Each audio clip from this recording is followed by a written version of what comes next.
so here we are, our last lesson in the series called Icebergs, where we've been talking about how when you see an iceberg, you only see a small portion of it.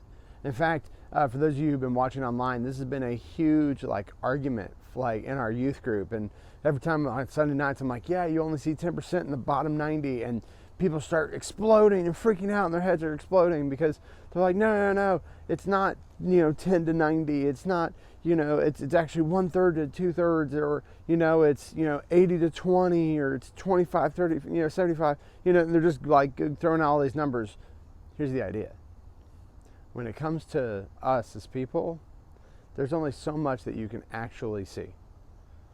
But God doesn't care about what we actually see. He doesn't care about the physical appearance. He doesn't care about that.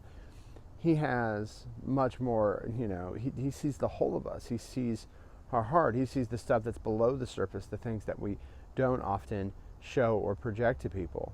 And God cares deeply about that.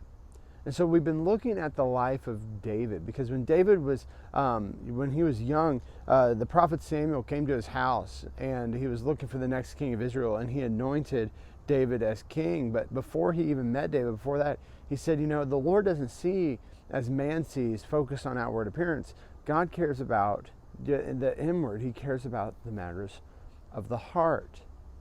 That's what he says in 1 Samuel. And so eventually, David said, hey, you're going to be king. You're going to be anointed as king of Israel. But then he has to wait. Now, the good news is it kicks off with David and Goliath, and he swings the sling, and he hits Goliath in the head, and, and explodes with blood and gore and all that good stuff that we don't talk about when, you tend to be more young. And he finds great success as a warrior and as a soldier and for Israel. Then Saul gets jealous. Saul gets, the king at the time, he gets really jealous of David, tries to hunt him down. And we talked about that last week, how David had opportunities to take the throne, to go and to take what was his, as anointed by God, but he chose to spare Saul's life. He chose to not take the throne by force. And so we explored that a little bit. Then, tonight, what I want to focus on, or today rather, is what happens next, because David finally becomes king. And when he becomes king, it's a huge deal.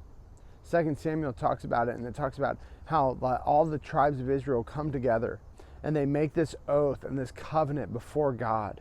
And it's this big, huge event that David does when he finally becomes king. And it's this big, huge celebration. But what's interesting is what happens after he becomes king is not as fun of a story to talk about. In fact, if you want to talk about how the last 2 weeks have been about the rise of David, today we're going to talk about the fall. Because if you're thinking about it in terms of an iceberg, that top part and that bottom part, we can be so focused on the outward side of things that ultimately we let things slide on the inside. And that's what David did. And eventually, he made a decision that cost him everything. Take a look at this. It happened late one afternoon when David arose from his couch and was walking on the roof of the king's house. Then he saw the roof of a woman bathing, and that woman was very beautiful. And David sent and inquired about the woman, and one said, is this not Bathsheba, the daughter of Eliam, the wife of Uriah the Hittite? So David sent messengers and took her, and she came to him, and he lay with her. Now she had been purifying herself from uncleanness. Then she returned to her house, and the woman conceived, and she sent and told David, I am pregnant. I find this really interesting that this happens to David, because ultimately, it could have happened to any of us. I mean, if you think about the story, he walks out one morning, and he's walking amongst the roof of the king's house, and he looks over, and there just happens to be this really beautiful, naked lady getting bathed. I mean, I don't think that any person wouldn't immediately go, whoa, okay? But it's interesting what happens after that. Because let's be honest, I think the natural human response would be like, whoa, okay, that's what that is. But it's interesting, he notices that she's beautiful, and he immediately begins to ask questions. Who is that lady? And then send messengers to her, tell her to come here, because I want that.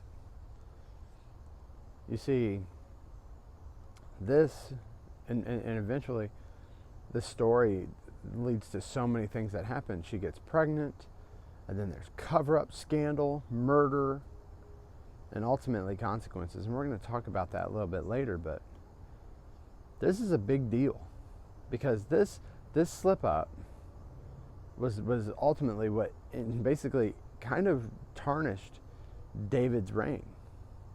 You know, it reminds me, not to the gravity and extent of the story, but when I was in high school, and my parents, I grew up in Indianapolis, and my parents told me, they're like, hey, you know, now that you can drive and all that kind of stuff, here's a couple of rules, you know, and they're kind of giving me this spiel. And they said, one of the rules is you can't go to downtown Indianapolis.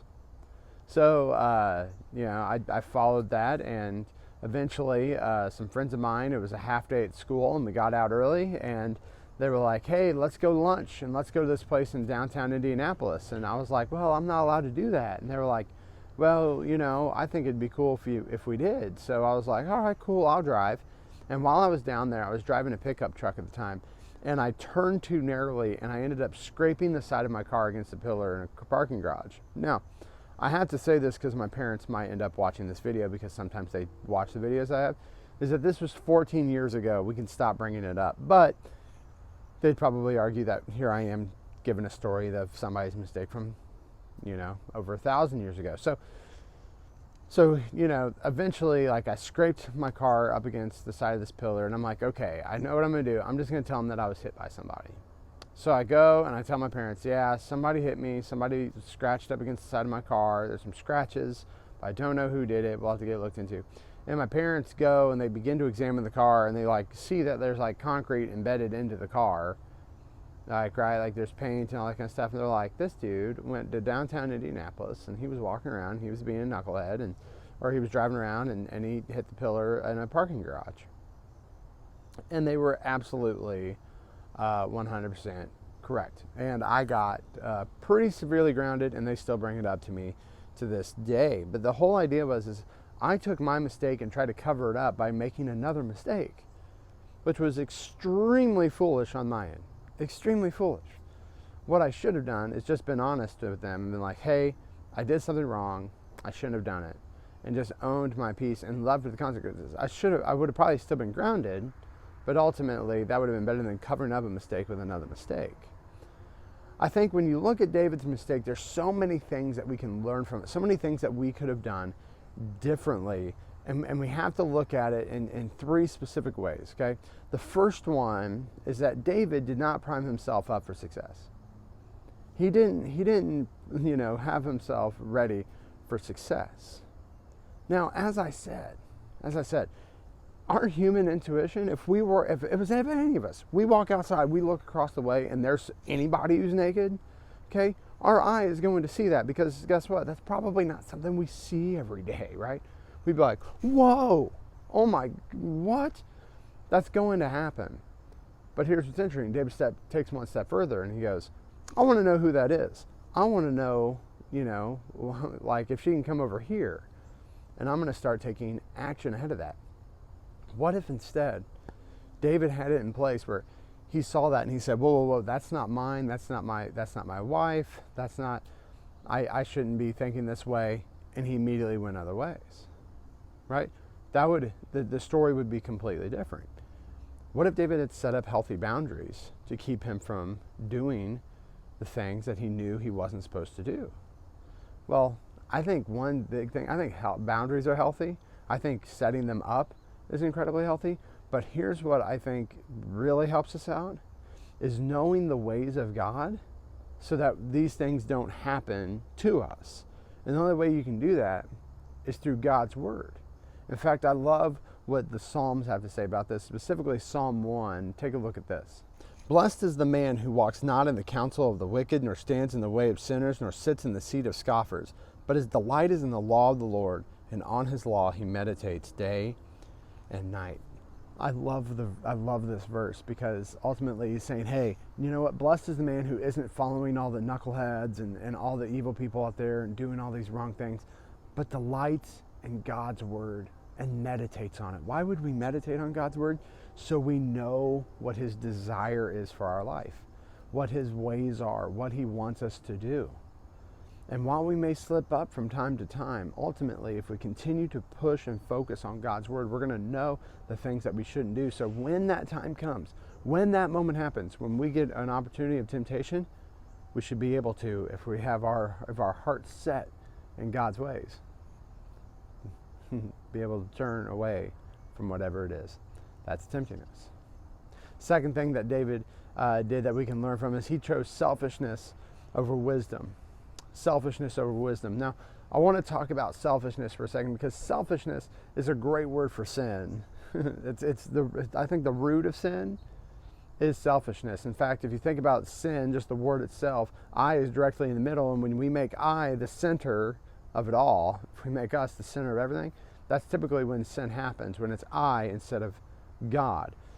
But let's talk about this thing called wisdom, because wisdom is a really interesting concept, because I know plenty of people who are incredibly wise, and I know people who are incredibly smart, but I know plenty of people who are smart and not wise, and sometimes I know people who are very wise but not necessarily smart. So what's the difference between being smart and being wise? Well, wisdom isn't just about knowing things. Wisdom is about being able to live life in the ways that makes the best and the healthiest decisions.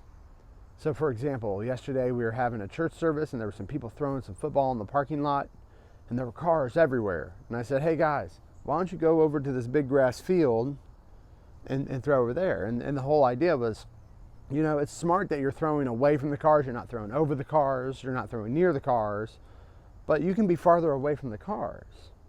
And that's kind of the idea between being smart and being wise. And so what are some ways that we can become wise? Well, some of it just happens through life experience, but here's a real easy way that you can become wiser. Look at this. Be not envious of evil men, nor desire to be with them, for their hearts devise violence, and their lips talk of trouble.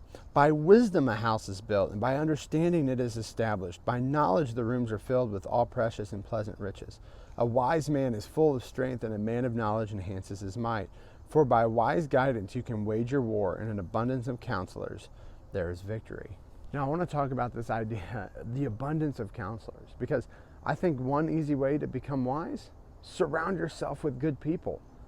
Surround yourself with wise people. Another proverb elsewhere says, walk with the wise and become wise, but a companion of fools suffers harm. It doesn't say walk with the wise and become wise and walk with the fool and become a fool. That's not what he says. He says, walk with the wise and you become wise. But if you hang out with fools, you're going to suffer harm. So let me ask you this. Who are you hanging out with? What kind of things are they getting you to do? As I said, I wasn't allowed to go to downtown Indy. And then these friends of mine were like, hey, let's go. And I said, and they were like, no, let's go. And I was like, okay, let's go. And I suffered the consequences. And so you want to know an easy way to, make less mistakes? Surround yourself with wise people. Think about it this way. What if David saw Bathsheba? What if he saw, and he looked down and he saw her, and one of his good close friends was standing by him and said, hey, do you think this is right? That is the wife of Uriah the Hittite. You probably shouldn't, pursue this any further. What do you think could have happened? I mean, David could have told him no, but what if David truly trusted that person and their wisdom? Then things could have looked differently.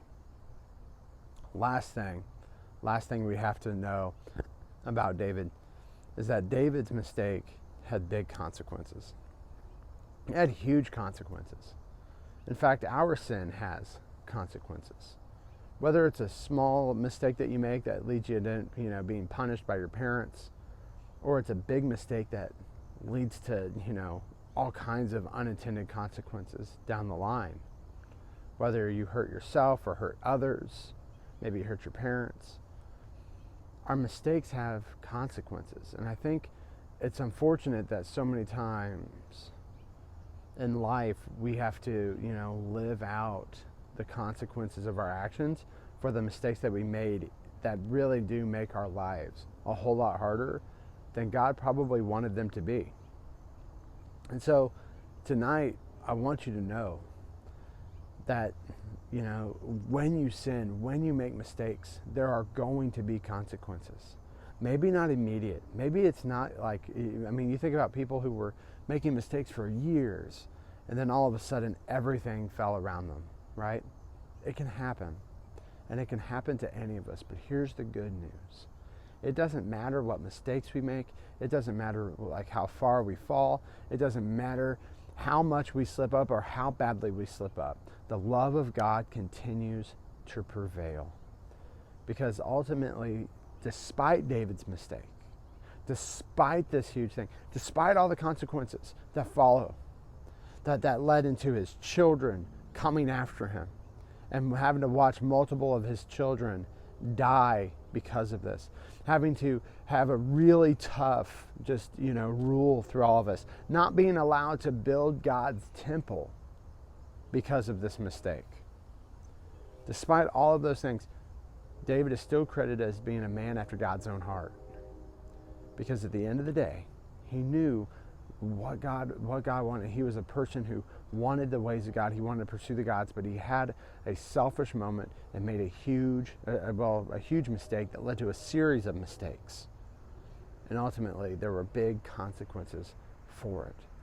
So I don't want you to think that you're below God, that he can't save you, he can't be there for you, that he can't come in and redeem you and rescue you or bring you to the point where you are following him to the fullest. Because remember, David and Bathsheba, he ends up marrying Bathsheba, and they have another son. It ended up being King Solomon, the wisest king who ever lived. And through Solomon and through David and through the continued lineage, we got all the way to Jesus Christ. So this story isn't really just the end of a story. It's the beginning of another one where God continued to work, God continued to do things. And I know that despite whatever happens in your life, God can still work through you.